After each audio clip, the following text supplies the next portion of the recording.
fii ci Sénégal wante am na beneen ci tamit bu tudd China Mall bi nga xamante ne moom moo fi ñëw China Mall moo tax nag FRAPP dina daal di jël tey kàddu wax ci mbir loolu conférence de presse bi nag nii lay daal di tëddee suñu camarade Souleymane Gueye moom dina lire li nga xamante ne mooy déclaration bi en version français Mame Ousmane Wade nekk délégué général bu FRAPP dina daal di tënk déclaration boobu leen ci mooy ci wàllu wolof bu dee am na ay laaj yi tamit dina leen daal di jox kàddu comme ça pour ngeen posé question bu dee baax na le camarade Souleymane mun na lire mooy taxi merci.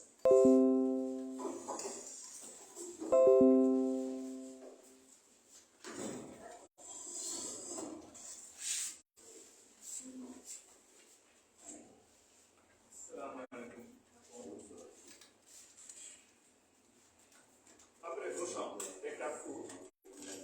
le ministre du Commerce vient de dérouler le tapis rouge à China Mall. Couvrant une superficie de 7500 mètres carrés, China Mall propose différents rayons. Quincaillerie, produits de beauté, luminaires, électroménagers, vaisselle, ustensiles de cuisine, produits de nettoyage, fleurs, meubles, jouets, objets décoratifs, articles d'anniversaire, machines de sport, mobilier de bureau, salon, etc. Cette implantation constitue donc une menace pour nos opérateurs économiques locaux. À savoir, au Sénégal, 99,8% des entreprises sont des petites et moyennes entreprises, des PME. Donc 81,8% sont des entrepreneurs. Sur ces 81,8%, 58,8% s'activent dans le secteur du commerce et sont en général dans un entrepreneuriat de succès. C'est pour ça que le FRAPP lance un appel à ces commerçants pour qu'ils se mobilisent et qu'ils se battent contre cette mort programmée du commerce sénégalais. Donc, contre cette mort programmée de la distribution sénégalaise, le FRAPP lance la campagne China Mall dégage, ou en chinois China Mall Tour. Cette initiative est une continuité des actions menées à travers Auchan dégage, Carrefour dégage et qui ont arraché des victoires insuffisantes mais symboliques. En effet, la mobilisation du FRAPP et des commerçants a permis au Sénégal d'avoir le décret 2018-1888 du 13 octobre 2018 organisant la grande distribution et l'arrêté 1499 du 25 janvier 2019 fixant les conditions, les modalités de délivrance et de l'autorisation préalable d'ouverture des commerces de grande distribution. D'ailleurs, le dit arrêté stipule que les distances minimales à vol d'oiseau entre deux magasins de grande surface doivent être de 800 mètres. Le FRAPP tient à préciser que suivant cette règle, l'implantation de China Mall est illégale, car l'arrêté dit 800 mètres et China Mall est à 678 mètres à vol d'oiseau de l'hypermarché de Auchan-Mermoz et 779 mètres de Auchan-Mermoz, le plus petit Auchan. Cette situation démontre à suffisance que le gouvernement du Sénégal est incapable de respecter ces règles aux multinationales. Le FRAPP invite à soutenir le quincailler du coin,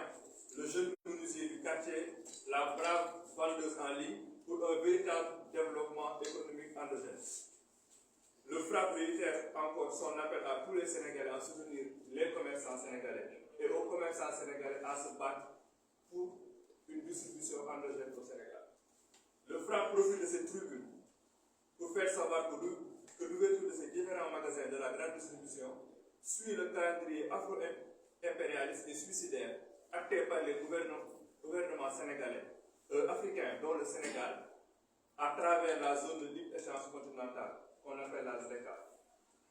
Le FRAPP continue d'exiger la fermeture de tous les magasins Auchan, Carrefour et China Mall illégalement constitués.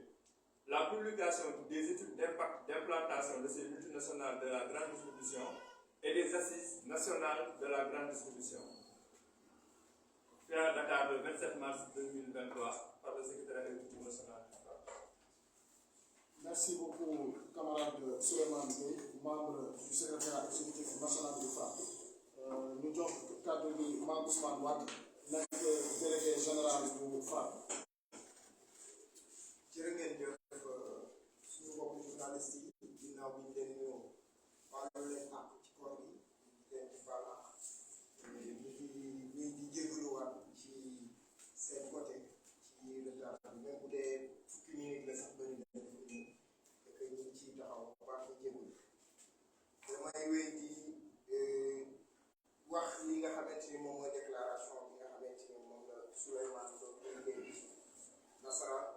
dëgg ko ci wolof ginnaaw bi ñu waxee woon doomu réew mooy tabax réew dañuy wéy di continuer di wax lii nga xamante ni amaloon nañ ko muy campagne bi ñu doon wax Auchan dégage Carrefour dégage dañuy continuer di wax China Mall dégage China Mall dégage li ñu nemmeeku te seetlu ko dañoo nekk ci benn réew bu ñuy wax Sénégal bi nga xamante ni suñu ay ministère dooree ko ci ministre bi nga xamante ni mooy ministre du commerce dafa xalal yoon ñi nga xamante ni moom mooy China Mall fii nga xamante ni moom mooy ca Mermoz parce que bu ñu seetloo li nga xamante ni moom lañ leen daggal ci superficie toll na ci juróom-ñaari junni ak juróomi téeméer ci espace muy doon loo xamante ni lu ñuy ñaawlu la di ko naqarlu ginnaaw bi ñu nemmee ko li nga xamante ni moom mooy ay article bu ñu nemmee ko li nga xamante ni moom mooy ay li ñu fay jaay ci wàllu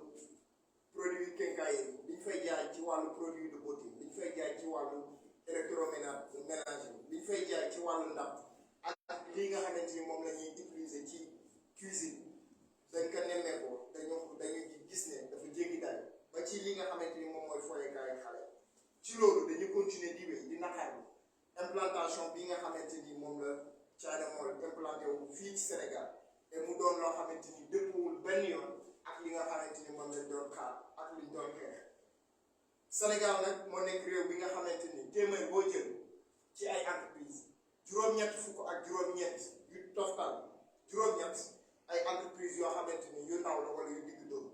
ci loolu lim boobu sax mën nañoo nemmeeku ne juróom fukk ak juróom-ñett lu tombal ñetti poñ nekk nañ ay entreprise yoo xamante ni mën nañu sax bañ a duppee entreprise mais commerce lañ nekk loolu nag mu nekk benn taxaw seetlu boo xamante ni boo ko amee ci réew war nga xool nan ngay ubbee li nga xamante ni moom mooy sa commerce ba doxandéem yi jógee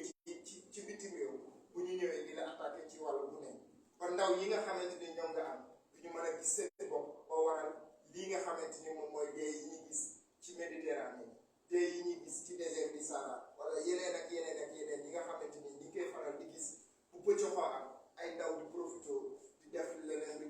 ci bokkul dinañ wéy tamit di naxarlu ndaxte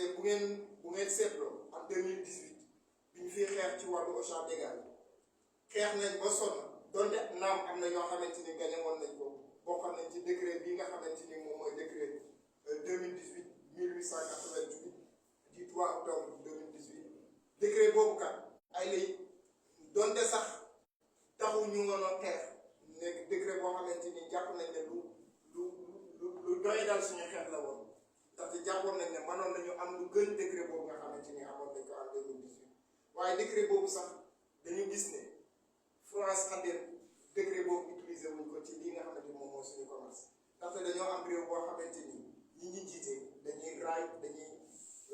xalal ñi nga xamante ni ñoom ñoo jógee doxandéem yi jógee ci bitim réew te di seetaan di nasaxal ñi nga xamante ni ñoom ñooy doomu biir réew mi moo tax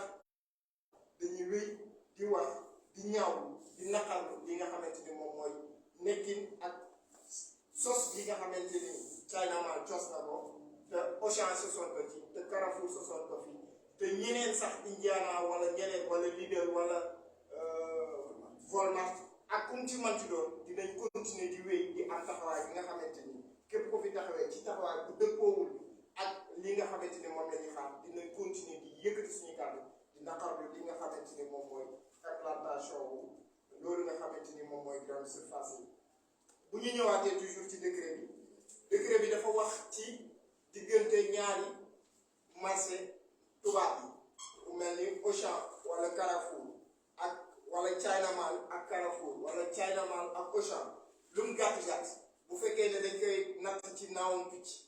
dinañ gis ne war na tolloog lu mat 800 mètres waaye fii dañoo gis ne li ñu gis li ñuy xayma dafa dëppoowul ak li nga xamante ni moom moo am ci décret boobu et que ñun suñu ay ministre ñoom ñooy nasaxal li nga xamante ni moom mooy ay décret yi nga xamante ni président moo ko jël kon ngan la waaye ñun fan lañ jëm parce que ñooñu kat ñoom ñoo waroon a aar ñoom ñoo waroon a yiir li nga xamante ni moom mooy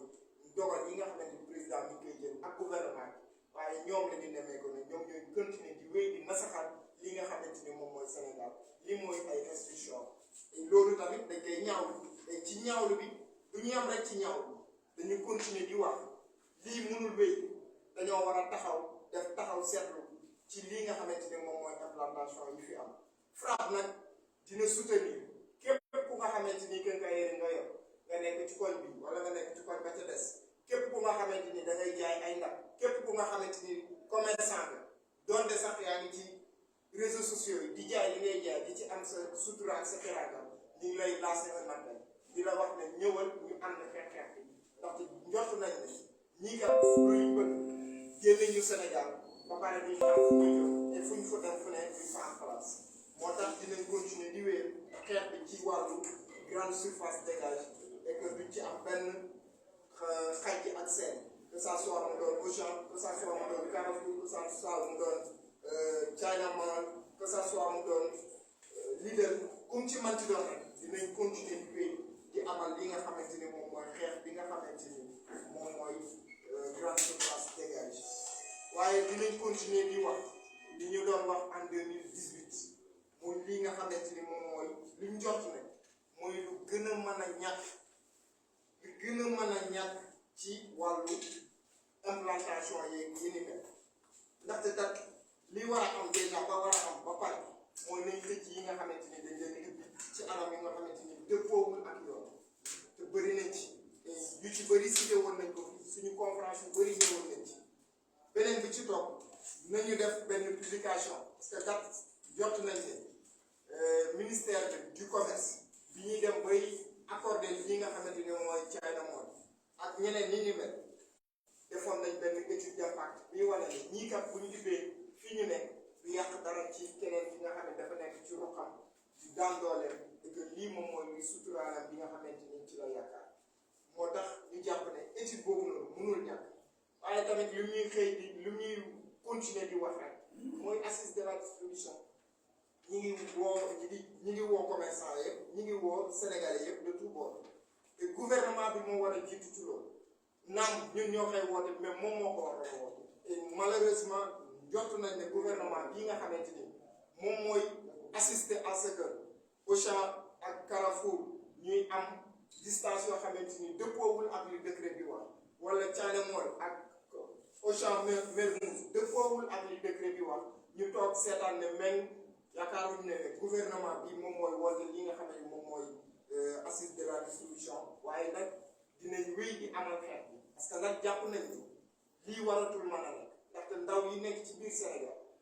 xëy na bu ñu xoolee ci statistique yu mujj yi ca jamono woon 300 000 emplois yoo gis demandeur d'emploi yoo gis 30 000 ñoo ci daan am xëy te nag boobaak léegi li yokk ci lim bi dafa ëpp doole ba nga xamante ni ndaw ñi amatuñu benn yaakaar moo tax ñun jàpp nañ waruñu taxaw rek contenté wu rek gis li nga xamante ni moom mooy China Mall ibbi ay portam mu yaatu lool nit ñi dem di am visité di gisal leneen ak leneen waaye dañ ko war a xeex ba suñu doom yi nga xamante ni ñu ngi Sénégal ñu gis seen bopp ci lii nga xamante ni mooy Sénégal et loolu nag duñ ci xaar kenn dañuy jóg képp ku ñëw fekk ñu ci xeex bi dinañ amal xeex bi dinañ ko wéyee am comme ni ñu ko daan amalee waaye dinañ woo tamit Sénégalais yi nga xamante ni ci bépp boor que nga nekk commerçant que nga ñàkk nekk commerçant dinañ leen woo ñu amal xeex bi ci jàmm ak salaam ñu ngi leen di sant di leen gërëm le secrétariat exécutif national. Merci beaucoup camarade délégué général Mame Ousmane Wade ci leeral yooyu nga xamante ne jot na ko def ci texte bi nga xamante ne le camarade Souleymane Gueye moom moo ko daal di lire ci version français yaakaar naa ni wax bi leer na nañ donc taxawaay FRAPP bi tamit leer na nañ doomu réew moom mooy tabax réew ni ñu doon waxee démb ak barki démb Auchan dégage Carrefour dégage noonu itamit la ñuy daal di continuer di wax China Mall également dégage xëy na bu fekkente ne am na ay laaj dinañ leen bàyyi itamit mais ngeen posé seen question mais liñ ci mën a tënk rek mooy que FRAPP ci taxawaay bu mu amoon démb ak barki démb ni ñu doon waxee Auchan dégage Carrefour dégage noonu itamit la ñuy daal di continuer di wax China Mall dégage bu fekkente ne am ngeen ay laaj ñu bàyyi leen ngeen.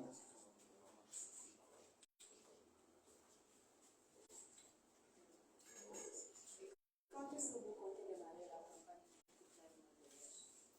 Est-ce qu'il y a une date limite? campagne man nañu jot ne commencé na tey ubbi nañ campagne bi nga xamante ni moom mooy China Mall dégage wéyal ko sox ko ci campagne yi nga xamante ni amoon nañ te dinañ continuer di ko wéyal. Alain Borom Dakar gis nañ ni def ngeen ay campagne par rapport ak yeneen implantation multinationale yi yooyu installé wu nañ ba pare ba ñu ngi wéyal ba léegi seen i commerce alors que China Mall ñëw na ba installé wu na déjà commencé na ñu ngi wéyal léegi yéen lan mooy doon seen taxawaay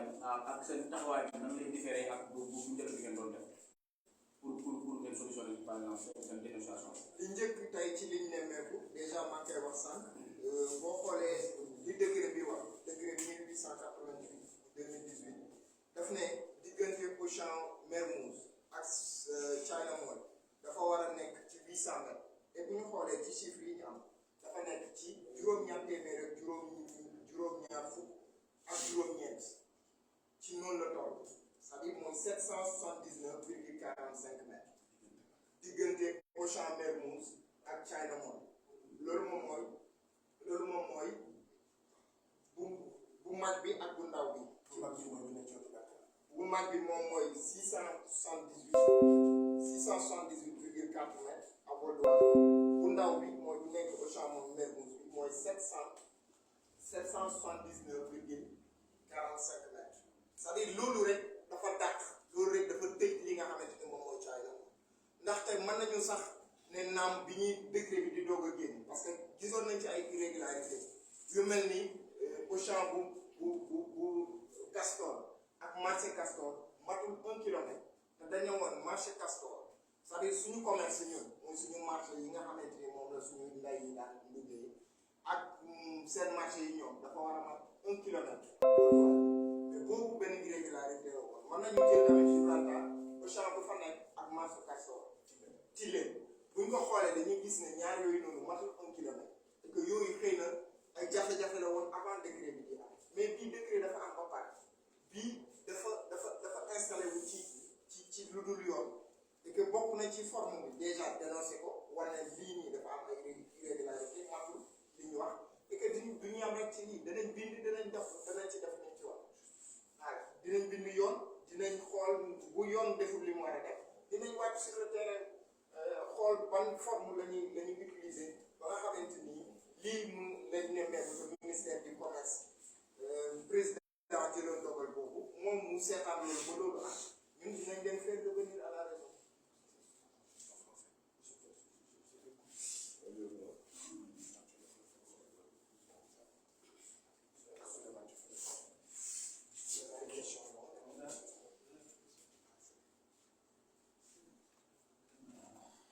La date de démarrage. Donc, pour la date de démarrage de la campagne, aujourd'hui,